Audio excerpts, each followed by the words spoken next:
everybody. Today we are going to make some Yakisoba stir fry.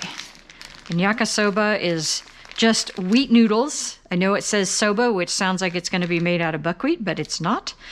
These are just wheat noodles. They're a little bit like ramen noodles, but they're fresh. They're already soft. And this is our third time having this meal in the last couple of weeks because it's really good with bok choy. And so we're going to make yakisoba with bok choy and asparagus. I'm going to start out by putting a little bit of soy sauce marinade. You could use just plain soy sauce. This is actually a mix because I happen to have it on hand from some other project. But just plain old soy sauce would be fine. You're going to give that a good dip and just let it sit while you're prepping all of your other vegetables.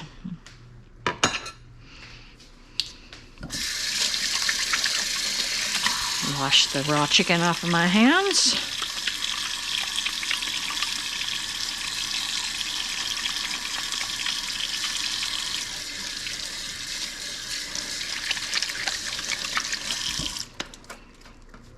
So the star of this show is bok choy, also called pak choy. I'm guessing it doesn't translate exactly from Chinese, and so you get variations on that. But it's very easy to grow. It's in the cabbage family. It's a cool season plant. It's very fast to mature. I started these from seed, oh gosh, probably around the 1st of April. And this was a baby variety, so it doesn't get super huge. And it's now the end of May, and it's actually already going to seed. So we've harvested a couple of these already. So they were kind of ready mid-May. So, 45 days, give or take. So it's a really fast spring vegetable. It does not like the heat, and so it will go to seed very quickly.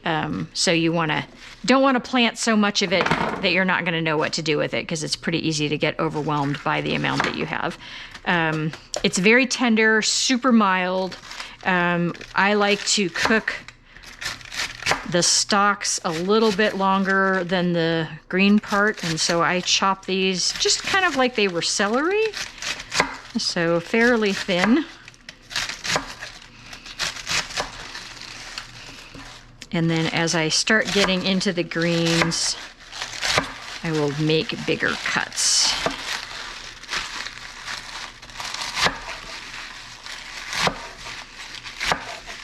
And this flowering top, totally edible. No reason you can't eat that. I'll just give those a bit of a cross cut. Yeah, the center of that looks like it might be just a little bit tough, so I'm going to sort a few of these out. Okay.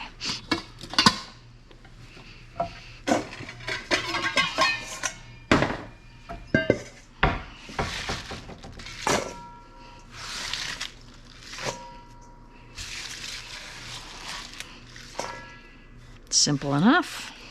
That's ready. I'm also gonna do a little bit of onion.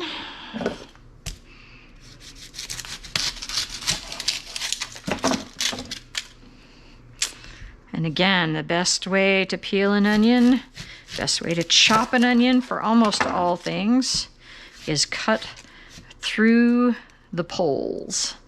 So the North Pole gets chopped off.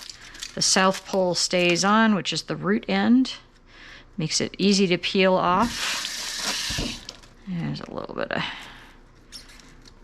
not so good, so I'm going to give that a second layer off. And then if you leave that root end on while you're chopping, it holds everything together, which makes it a much easier thing to wrangle on the counter. And on this one, instead of doing a dice, I'm going to leave it in kind of longer pieces, somewhat similar to the bok choy slices. So I'm just gonna do kind of a rough chop there. There we go.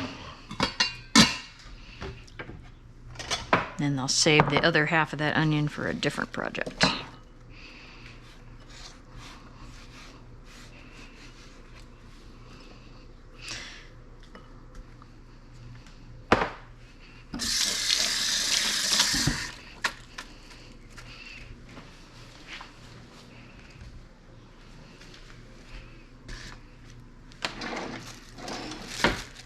throw this in a bag just because it's going to stink up my kitchen otherwise.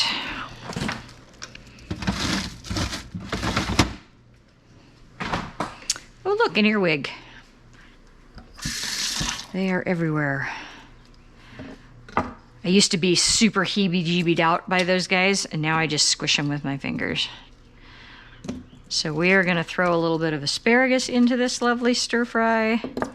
And I've already trimmed off the woody stems on this because they were so long that they didn't fit in my fridge, and so I went ahead and trimmed them up earlier. Again, best way to store asparagus is in water, upright, just like it was a flower. And so I just have been leaving that in my fridge. We're getting to the end of the season, but I'm still harvesting these great big spears here and there. You basically want to harvest it when the spears are still big, and when they get smaller than a pencil, you stop harvesting them and let the plants get ferny, and that helps feed the roots for the following year.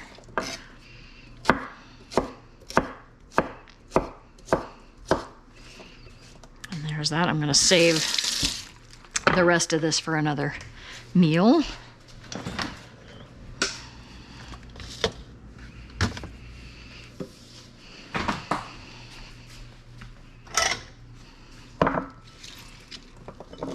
And I can't remember the name of this purple variety, but for whatever reason I have more of it. I bought equal parts purple and green when I planted it, and the purple survived better than the green did, so I have more of the purple.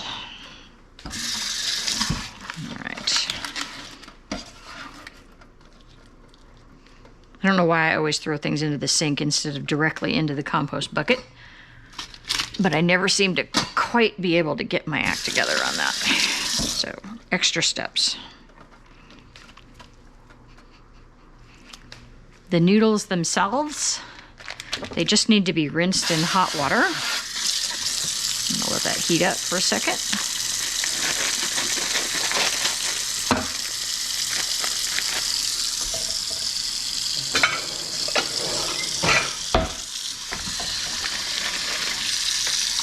And this just basically breaks them up so that they're not a giant wad, because you're going to be stir frying them and they're already cooked essentially. So you're just loosening them up so that you can throw them in a pan. All right. I'm just going to set that on that plate that I was using earlier. This is a chicken thigh. You could use any kind of meat or protein you like, including tofu if you wanted to. Doesn't really matter.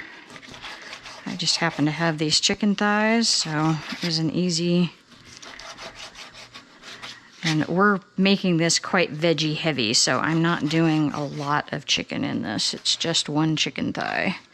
So a little bit of protein, little flavor, but mostly we're focusing on the veg.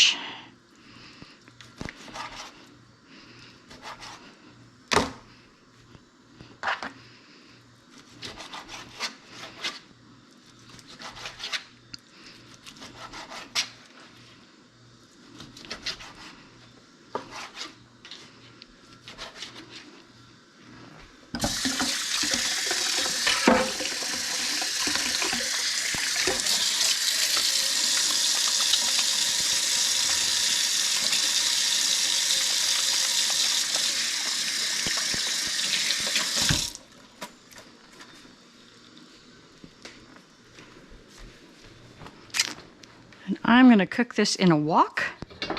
You could certainly do this in a skillet. I would not recommend doing it in a nonstick skillet because you want some really high heat. And it's when you get nonstick skillets really hot, they put off fumes that you don't really want.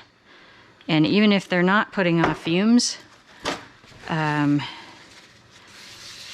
you are shortening the life of that nonstick every time you cook it with really high heat. It just it isn't really good for it. So cast iron would be good here, carbon steel pan. This is a wok, which is basically the same or similar to a carbon steel pan. I just read this tip the other day to wipe your wok down with oil before you start cooking so that the whole thing is oiled. Kind of makes the whole surface non-stick. It's a good idea. All right, I'm gonna turn a fan on, so hopefully you can hear me over the fan here, just because it's gonna smoke. I'm using peanut oil. I like to stir fry with peanut oil because I think it's a nice flavor. And I am going to do the chicken first.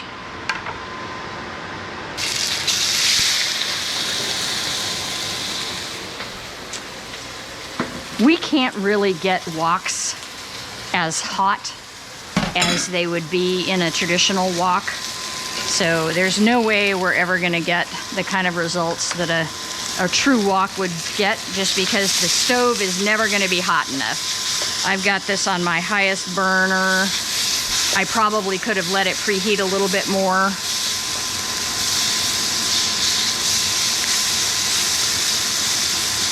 Mostly I just like that it's a great big pan, which makes it easy to stir fry stuff in. Cooks Illustrated did an interesting study a while back, and they said you actually can get better results in a skillet because you've got a wider flat bottom that gets hot versus a wok where the hottest point is small. So don't feel bad if you don't have a wok, use a skillet. I've just been trying to use this more. Actually, when my husband and I got married, he had this.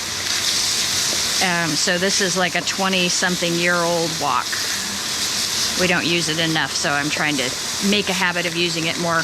All I'm really trying to do here is get a little bit of browning on the chicken and cook it through. Because it's cubed up and it was at room temperature in that marinade, it's not going to take very long to cook through.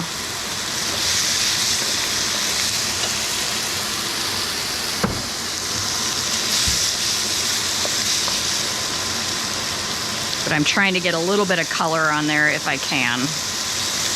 The nice thing about chicken thighs versus a chicken breast is a chicken thigh can take more cooking without getting tough. Chicken breasts dry out really quickly.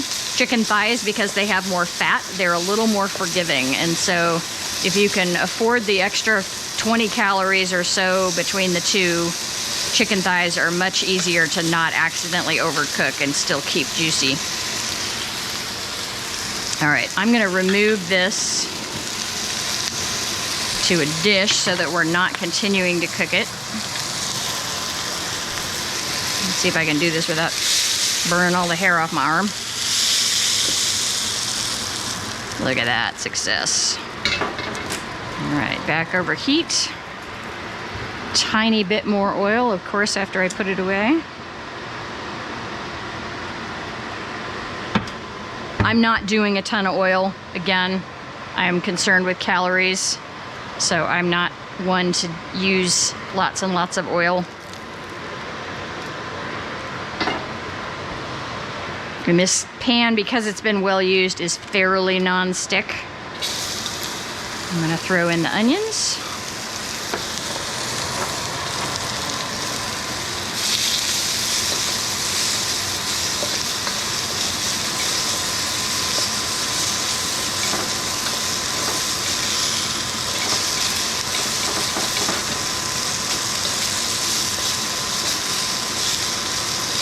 I'm just gonna saute these for a minute or so until they start losing some of their raw flavor.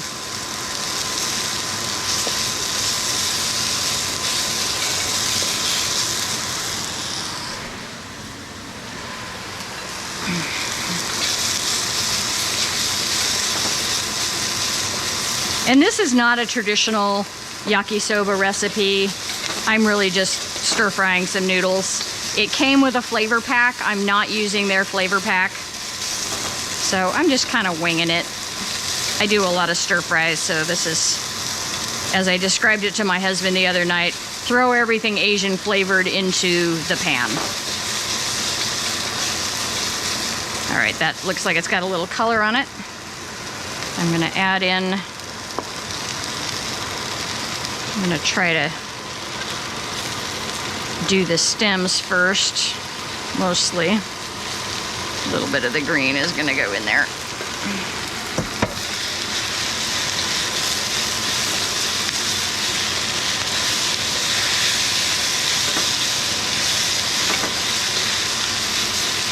Basically, you want to stir fry in the order that it's going to take for those vegetables to cook. You don't want to throw everything in at once because a carrot is going to take longer to cook than a green. And you're trying to come out at the end with still a little bit of crispness to your vegetables. You don't want them to be totally soft and squishy. Although that's up to you. Some people like vegetables soft. Throwing in the asparagus now.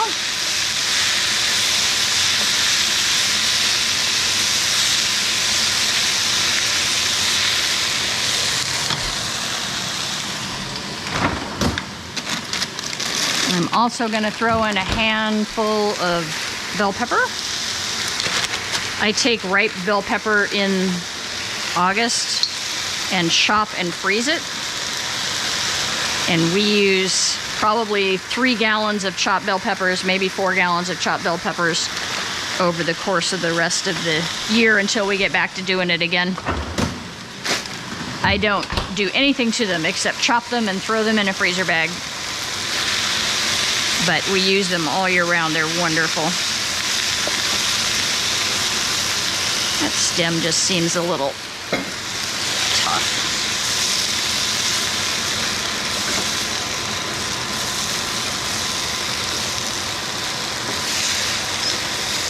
So all these veggies are going to be giving off a lot of moisture, and that's going to kind of steam them. There's our blooming top there. And that looks like it's coming together quite nicely. Throw in the rest of the bok choy.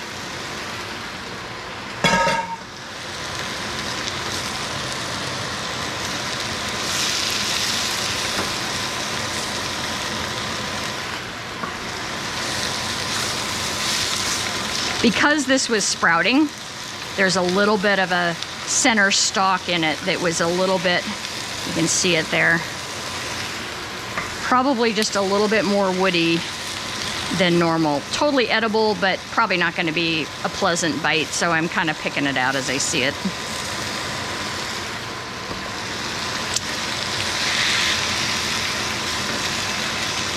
I have one more head of bok choy in the fridge. They all started to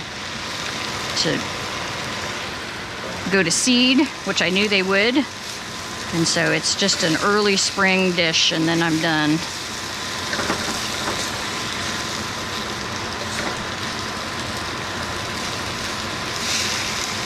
So what I'm gonna do now, I'm gonna make a bit of a well in the bottom of this, and I'm just gonna add some flavor.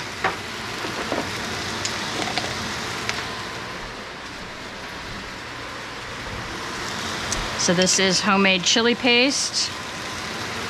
You can buy all different kinds of chili paste in the Asian aisle. This is a homemade stir-fry sauce. I'll post a link to the recipe. It's lasted a very long time in the fridge, but any bottled sauce would work, whatever you like.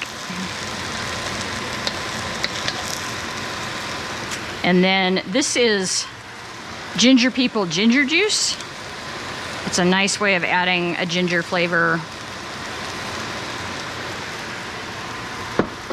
if you're doing a sauce.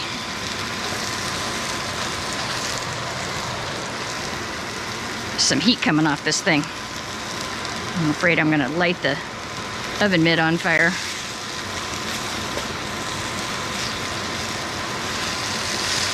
All right, we've cooled way down in terms of the skillet temperature because we put a lot of veggies in that pan. So I'm just gonna let this cook for a minute, try to dry it out. There's a lot of liquid in the bottom there. It's a fine line between that and not overcooking your veg, so.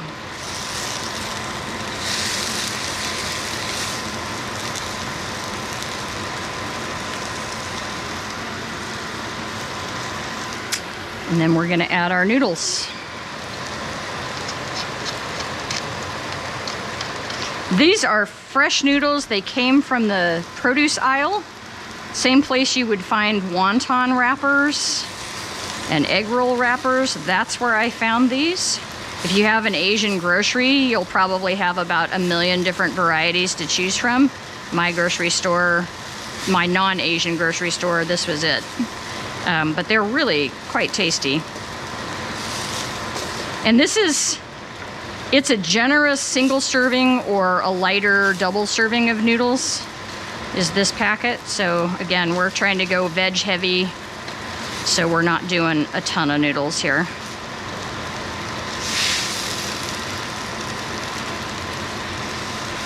Okay, I'm gonna let that heat through.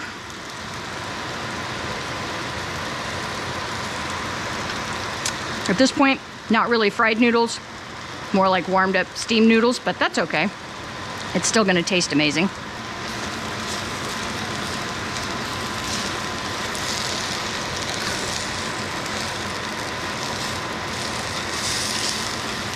And then we're gonna add our chicken back in with any juices that have accumulated.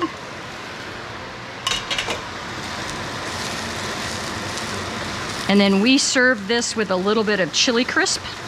It's a kind of a food trendy thing. It's chilies and oil, and then there's usually other things added like garlic and onion and ginger that are a little bit crispy and crunchy, and it is really yummy. And so we usually drizzle a little chili crisp over the top of this when we serve it. And there you have it. This is a really quick weeknight meal. Basically, the biggest time constraint is just the time it takes you to cook the veggies, or to chop the veggies. The whole dinner comes together in less than 10 minutes once you start cooking. So, yakisoba stir fry with bok choy and asparagus from the garden.